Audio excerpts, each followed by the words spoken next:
Welcome, the anointed ones. When heaven files a case, even silence becomes evidence. Let that sink in. Because right now, God isn't whispering. He's pacing the courtroom of heaven, robes swinging, eyes blazing, and the gavel is about to fall. Not on you, on them. They thought they could torture a soul wrapped in innocence and walk away like the universe was blind. They thought spiritual crimes had no consequence, that emotional assassins get to go home clean. But here's a fact. In ancient law, the penalty for bearing false witness wasn't just shame, it was the exact punishment they tried to get for the innocent. So what happens when dozens of people team up against one chosen soul, and heaven decides it's time to balance the scales? You guessed it, mass spiritual eviction. Heaven's not playing fair, it's playing divine. And let's be honest, some of these folks are about to learn the hard way that karma isn't just a vibe, it's God's legal assistant. Oh, and if you've ever wondered whether God takes betrayal personally, especially when it's done to one of his own, buckle your seatbelt, because today, we're pulling back the curtain on what happens when divine judgment stops being delayed and starts becoming dangerous. Let's get into it. Number 1, they didn't just lie on you, they lied to the divine about you. They didn't just lie on you, they lied to the divine about you. That's why God is furious. This wasn't ordinary slander. This wasn't just someone running their mouth out of jealousy or spite. This was a spiritual attack disguised as petty gossip. They opened their mouths and rewrote your entire story, hoping no one would fact-check it, not knowing the author himself was listening. They tried to present you as guilty when you were nothing but obedient, faithful, and quiet. And worse, they thought they were convincing enough to deceive heaven. They weaponized words like daggers. They didn't say, "This person hurt me." They said, "This person is a problem." They didn't just attack what you did. They questioned who you are. And there's a difference. One is human conflict. The other is identity assassination. These people twisted your name, mocked your calling, and labeled your character in ways that stripped you of dignity, while smiling about it like it was harmless. That's why this goes beyond karma. This is now personal to God. They didn't just disrespect you. They disrespected the decision God made when He chose you. When someone smears the reputation of a chosen one, they're not just running a smear campaign. They're opposing divine judgment. You didn't appoint yourself. You didn't anoint yourself. God did that. And the moment they came after you like you were just another random person, they stepped into dangerous territory. They thought they were talking about you to others, but they were talking against you in front of the very one who sealed you. It's like someone walking into a courtroom, lying about an innocent person, and assuming the judge isn't paying attention. They didn't realize that heaven doesn't need lawyers. God is the witness, the judge, and the verdict. And when lies are told about the innocent, divine judgment doesn't ask for a rebuttal. It brings a response, a fierce one. So yes, you kept quiet. You stayed gracious. You endured. But what they forgot is, while you were silent, God was documenting, and every false word they thought they buried is now being used to dig their own spiritual consequences. This isn't just payback. This is divine correction, and it's already in motion. Number 2, they didn't mistreat you. They mocked God's selection process. They didn't just mistreat you. They mocked God's selection process. That's what makes this different. This wasn't just about personal dislike, envy, or misunderstanding. It was deeper. They weren't upset about your personality. They were angry that you were chosen, and they were not. It's not that you did something wrong. It's that your very existence as a chosen one exposed their spiritual rejection, and they couldn't handle it. They couldn't believe God would skip over them and choose someone like you. You didn't fit the image in their head. You weren't loud enough, polished enough, agreeable enough, or broken enough to be their version of worthy. They were waiting for God to choose someone they could control, applaud, or tolerate. But instead, He chose you. Quiet, real, observant, flawed but faithful, and that messed with their ego. So rather than surrender to God's decision, they tried to fight it by tearing you apart. They acted like they had the authority to override God's will. They thought their disapproval of you could somehow cancel your calling. They really believed that if enough people agreed to hate you, maybe heaven would change its mind. That's how delusional pride becomes when people think they're more righteous than God. But the more they attacked you, the more they proved why they weren't chosen. Because a true servant of God doesn't go to war with his decisions. They honor them even when they don't understand. You became a spiritual threat, not because of what you said or did, but because of who you represented. You were proof that God chooses the unseen, the overlooked, the misunderstood. You were a living contradiction to their religious performances, fake humility, and self-appointed importance. And instead of repenting, they retaliated. But now it's too late to undo what's been done. They didn't just challenge your assignment, they challenged the one who assigned it, and heaven does not take that lightly. They mocked the throne with their actions. They insulted God's wisdom. And now he's answering, not with words, with wrath. Because when people dare to interfere with divine order, they don't just get exposed, they get corrected in front of everyone. Number 3, they wanted blood, not truth, because your innocence convicted their guilt. They didn't want the truth. They wanted blood. That's what made it so dangerous. Your innocence wasn't something they just ignored. It was something they actively hated. You weren't the threat because you did something wrong. You were the threat because you didn't. You weren't chaotic, scandalous, or fake enough to fit into their mess. So instead of leaving you alone, they tried to destroy you. And not quietly either. They did it loudly, boldly, and in full agreement with one another, as if your downfall was something they were entitled to. Your purity made them uncomfortable. Your peace irritated their demons.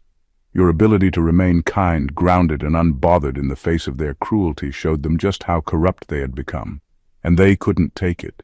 You didn't need to clap back or prove anything. Just standing there with clean hands was enough to expose everything they'd been trying to hide behind fake smiles, false narratives, and forced alliances. They needed you to fall. They wanted you to snap. Because if you stayed grounded, their whole storyline collapsed. They needed something dirty on you to validate the filth they were already drowning in, but nothing stuck. You didn't give them what they wanted, and that drove them insane. So they did what broken people do. They lied, they exaggerated, they created drama where there was none. They turned their guilt into your trial. And let's be honest, some of them weren't just trying to hurt you. They were trying to erase you, wipe out your credibility, kill your influence, cancel your calling. All because they couldn't stand the fact that you walked in a level of favor they never earned. It wasn't personal, it was spiritual. And when someone is spiritually out of alignment, they will always try to crucify what's clean to feel better about what's corrupt. But God saw it. Every twisted word, every conversation behind closed doors, every trap set. And now he's responding, not because you're perfect, but because you were innocent in the face of full-blown hate. They went looking for dirt, and God found a spotless soul. And now he's demanding justice, loudly. Number 4, God sat silent. Not because he was absent, but because he was collecting receipts. They thought God's silence meant permission. They thought his stillness was a sign that he didn't care. Or worse, that he agreed with them. But what they didn't realize is that when God goes quiet, it's rarely because he's doing nothing. It's because he's documenting everything, every whispered insult, every fake smile, every lie told behind your back. Heaven wasn't ignoring it. Heaven was archiving it. You weren't being overlooked. You were being observed under protection. God didn't step in early because he knew the truth needed to reveal itself without interference. If he had interrupted the storm too soon, people would have questioned your strength. They would have thought you were rescued instead of righteous. But now there's no question. You didn't just survive it. You stayed clean through it. And while they were busy setting traps, laughing, and watching for your downfall, God was building a legal case in the spirit that none of them saw coming. Divine judgment doesn't always crash in like thunder. Sometimes it builds like a wave, silent, heavy, and impossible to outrun once it hits. God didn't forget what they did. He didn't overlook the way they treated you. He was just giving them time to repent. Not because they deserved it, but because you did. Because the mercy he gave them was his way of honoring the love you still had for some of them, even when they didn't deserve it. But that time is over now. What's coming is not emotional revenge. It's legal correction from the highest authority. And it will be precise. Because when God moves after silence, it's not with confusion, it's with receipts. Nothing will be exaggerated, nothing will be left out. Everyone involved will get their portion. And the same people who said, "If God was real, he would have stopped me," are about to learn what it looks like when God decides to respond without warning. You weren't forgotten. You were being defended in slow motion. And now the judge is standing. Case closed. Number 5. They thought they were testing you, but they were on trial. The whole time, they really believed they were testing you. Your patience, your strength, your character. They poked at your wounds, pulled at your triggers, and expected you to break down, lash out, or lose yourself. But what they never realized is that you were never the one being tested. They were. Your life, your response, your silence, it all exposed them, and heaven took notes. God didn't allow the persecution to see if you would survive. He already knew you would. You were built for it. The real purpose was to reveal them, to show exactly how much darkness they were willing to entertain, speak, and participate in when they thought there would be no consequences. Your presence was a mirror. You exposed the jealousy they tried to dress up as concern. You exposed the control they called protection. You exposed the bitterness they tried to cover with fake wisdom. They could have walked away. They could have checked themselves. They could have chosen humility, but instead they chose cruelty, and they chose it with full awareness. They ignored every opportunity to show compassion. They weaponized every vulnerability you showed. They failed the exam by proving they'd rather be right than be righteous. And that's why God is stepping in. Not because you couldn't take it, but because they couldn't be trusted with your presence. They thought this was a game. They didn't know it was an investigation. They assumed they were watching your response, when all along, God was watching theirs. How far would they go to tear you down? How far would they go to paint you as the problem? How much venom would they release in the name of truth? That's what heaven wanted to see.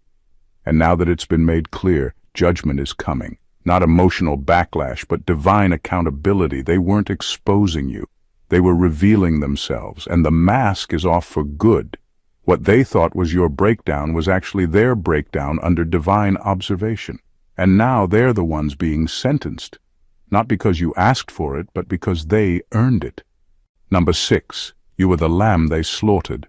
But this time, God's not letting it be for their salvation. They treated you like a sacrifice, like the pain they dumped on you would somehow cleanse them, like if they could just break you enough, humiliate you enough, isolate you enough, maybe they'd feel better about their own darkness. They projected their guilt onto your name and convinced themselves that what they were doing was justified. They weren't just cruel, they were calculated. They gathered together, shared their lies, and acted like handing you over to the fire was some kind of necessary cleansing. But there was no redemption in their motives, only ego, only evil. They told people you deserved it. They twisted your silence into guilt, your strength into arrogance, your discernment into rebellion. They made you the scapegoat for everything they couldn't control, couldn't understand, or couldn't dominate. They didn't want healing. They wanted a target. So they picked the one who never fought dirty, the one who kept forgiving, the one who had every chance to clap back but didn't. You were innocent, and that's what made you dangerous to them. But this time, heaven is not letting it go. God's not turning this into a sermon about suffering for a greater good. This isn't about you carrying a cross so they can find grace. That door is closed. What they did wasn't holy, it was hostile. And now, your pain isn't being used for their salvation. It's being used as evidence. What they did to you has become their spiritual bill, and heaven always collects. They thought they could use you up, drain your energy, attack your name, and walk away clean. But what they didn't count on was divine reversal. God is not ignoring what happened. He's not dressing it up in religious language. He's calling it what it was: unjust, evil, abusive, and fully accountable. There will be no peace for those who bought their comfort with your destruction. They didn't just mistreat you. They abused a soul God trusted them with. And now the very pain they tried to erase is the spotlight heaven is using to expose every hidden motive, every whispered betrayal, every silent spectator. Justice isn't coming, it's already arrived. Number 7. They built their reputation on breaking yours. Now, heaven is reversing the currency. They didn't just damage your name, they used it. They turned your struggle into a storyline, your missteps into entertainment, and your healing journey into a punchline. The more they distorted your image, the more attention they got. The more they humiliated you, the more power they felt. They built their own status off your suffering, and they called it truth-telling, venting, or just being honest. But what they were really doing was harvesting influence from your downfall, and they never thought there'd be a cost. They gained sympathy, built alliances, and earned trust by turning people against you. They painted themselves as the victim, the hero, the wise one, all while dragging your name through the dirt behind closed doors. But here's what they didn't understand. God keeps receipts, and heaven doesn't just reward the innocent, it exposes the manipulators. Everything they gained through dishonor is now being reversed. The very credibility they stole using your name is starting to collapse. People are waking up. The truth that was once buried under layers of manipulation is rising to the surface without you having to say a word. Your name is being restored organically, not through revenge, not through clapbacks, but through divine orchestration. God is flipping the microphone. The same audience that once clapped for your mockers is now uncomfortable. The applause has died down. The story isn't working anymore. Because the fruit doesn't lie, and the ones who tried to ruin you are now bearing rotten outcomes. Their peace is gone, their favor is crumbling, their connections are unraveling, because what they built was never real. It was propped up on lies. You don't have to vindicate yourself. You don't have to explain. Your silence isn't weakness. It's strategy. Because while they were performing, God was preparing a divine reversal. And now their greatest shame is unfolding in the same spaces where they once tried to shame you. That's not coincidence. That's God making sure everyone sees the difference between real favor and borrowed fame. Number 8. Heaven was never neutral. It was waiting for the scales to tip. You thought God was silent because he was trying to decide who was right. But there was never a question. Heaven was never neutral. God wasn't pacing the floors of eternity wondering if maybe you had deserved it. He saw everything from the start. Every lie, every scheme, every time they smiled in your face while stabbing you in the back. His silence wasn't hesitation, it was strategy. He was letting them show their full hand.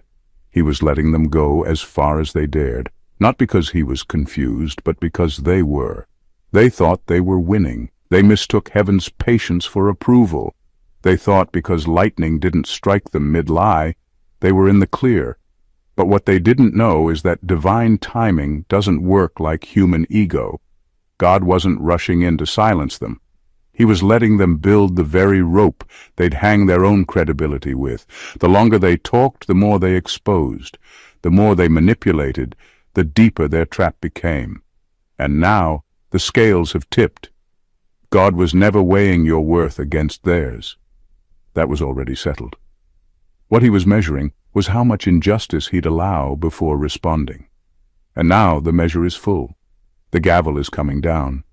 The verdict isn't confusion, it's wrath. Not the emotional kind, but the divine kind. The kind that rearranges everything. The kind that dismantles fake power structures and exposes every lie that was used to elevate the wrong people. There's no walking this back. No rebranding. No, we've all made mistakes speech that can erase what was done. The damage they caused to your reputation, your peace, your soul, it's all coming back to them now, multiplied. And not because you wished for it, not because you asked for revenge, but because God waited.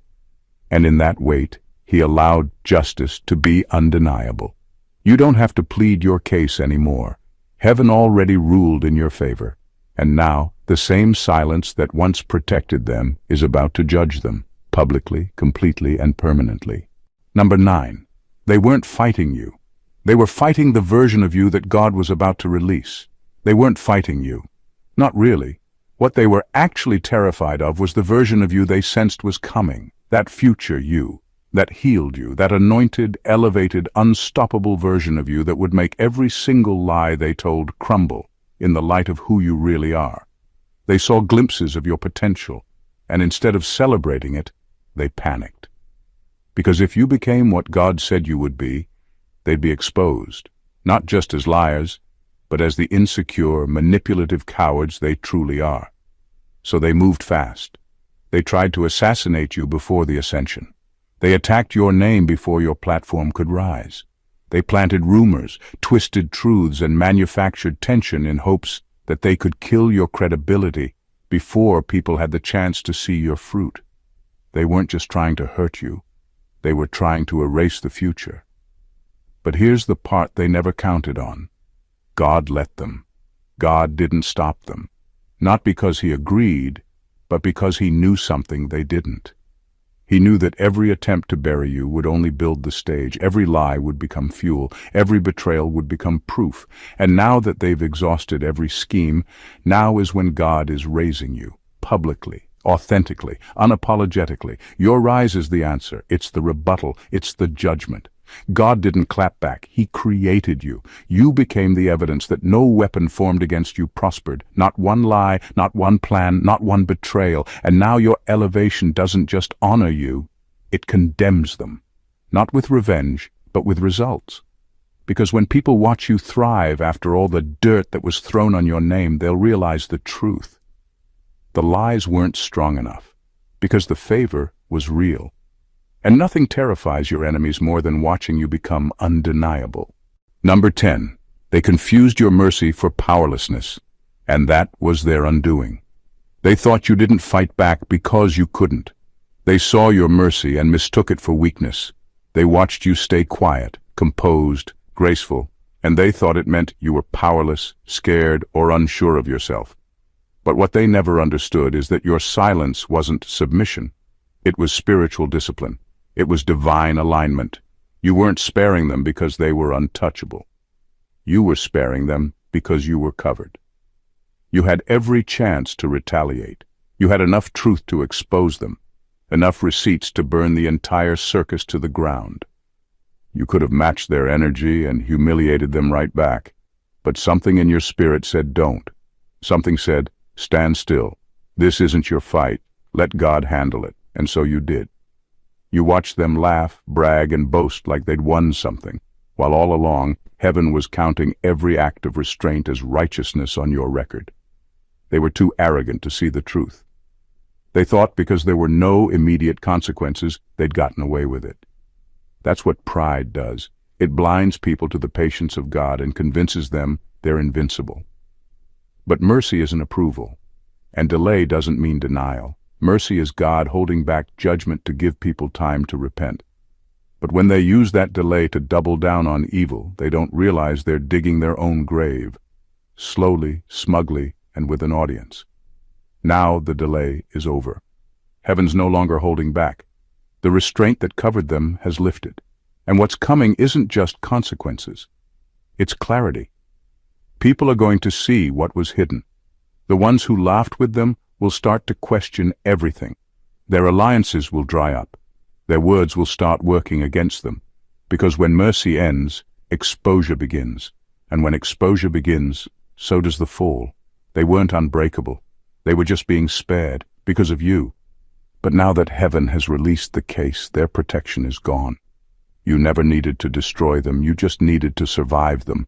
And now that survival is what's sealing their fate. Number 11. They said God won't do nothing, until they realized his delay was their death sentence.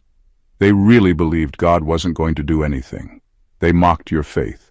They laughed at your tears. They spoke your name with boldness, thinking they'd silenced heaven with their lies.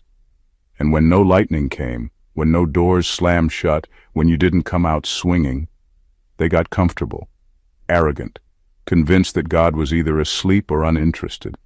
They confused divine delay with divine disinterest, and that's where they sealed their own sentence. What they didn't understand is that when God delays, it's never because he's unsure, it's because he's stacking the weight. Thunder doesn't explode the second the sky darkens. It waits, it builds, it rumbles deep beneath the surface, stretching over time, waiting for the perfect moment to strike so the whole land hears it. That's how judgment moves. It doesn't show up just to spook people. It shows up to change the atmosphere. They thought they beat the system. They kept saying, if God was real, he'd have done something by now. But God was doing something. He was watching. He was recording. He was giving them time to undo the damage, to repent, to humble themselves. But instead of backing off, they went further. They mocked harder. They rallied more people. They didn't just sin, they recruited. And God, in his mercy, still waited. But the waiting wasn't for their benefit. It was for yours. So when the gavel finally dropped, no one could say you wished for this. No one could blame you, because you didn't have to lift a finger. Now, the echo of that thunder is rolling in. Everything they did in secret is coming to light. The people who clapped for their cruelty are now backing away. Their laughter has turned into silence. Their confidence is turning into confusion. They weren't expecting God to show up like this. Not quiet, not slow, but final. This isn't negotiation. It's retribution. Not because you demanded it, but because heaven authorized it. The same God they thought was ignoring you is now the one they can't escape. The delay they misread as safety was the very thing giving their judgment space to multiply. Now the storm has landed, and they're standing in the thunder they said would never come. Number 12. Your silence wasn't weakness. It was a legal strategy in the courts of heaven. Your silence wasn't a loss. It wasn't weakness.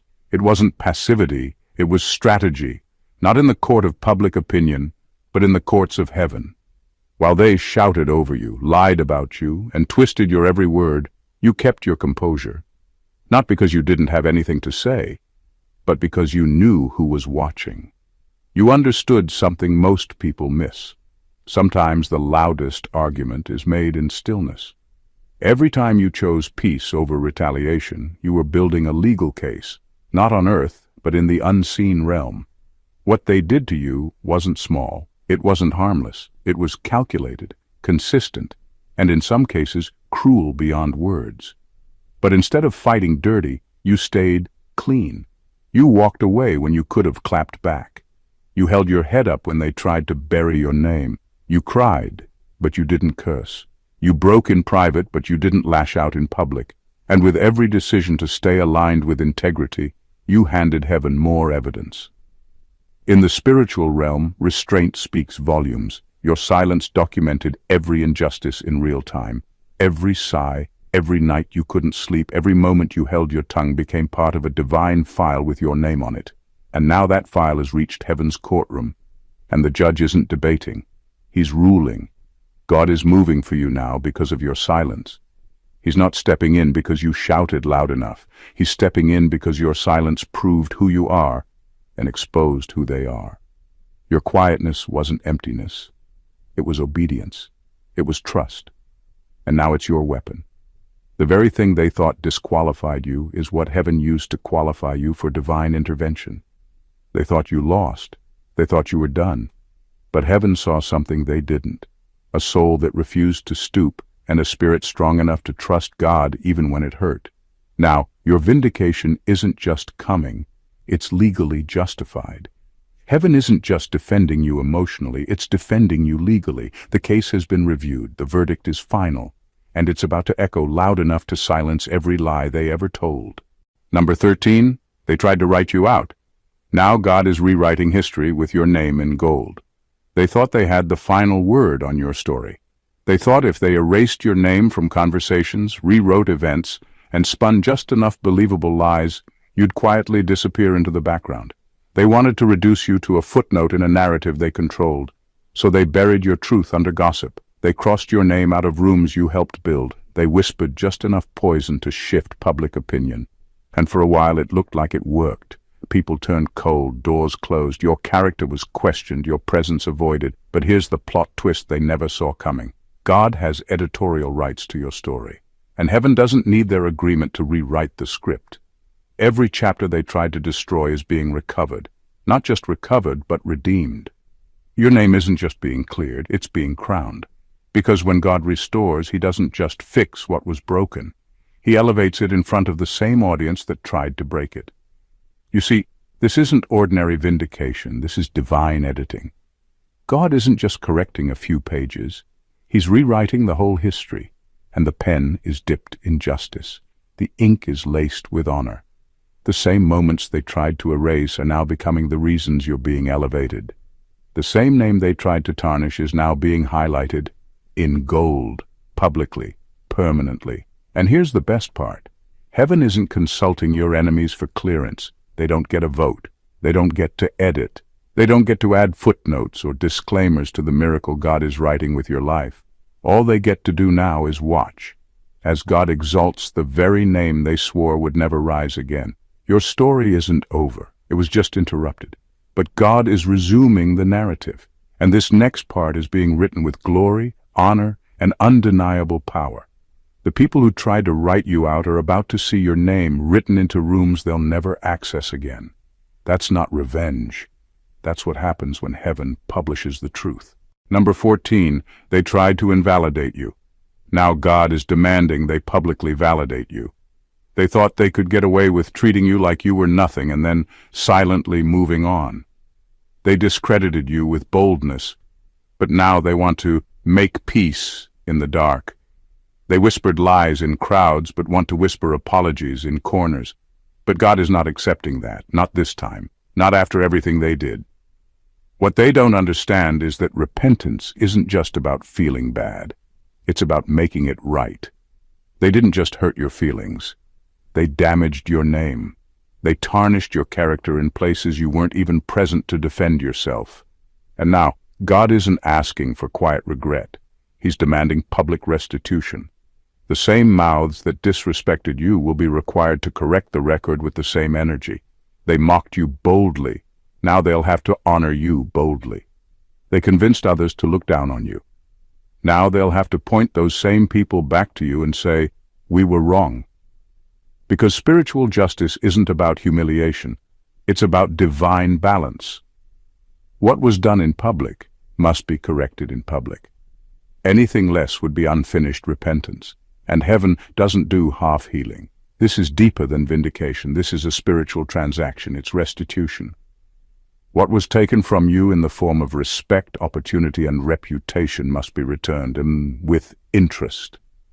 God is not playing about your name. He saw the humiliation you endured. He watched you stay silent, still and gracious while they dragged you. And now, the gavel has dropped. Heaven's not requesting a private apology. It's demanding public validation. And they'll have a choice.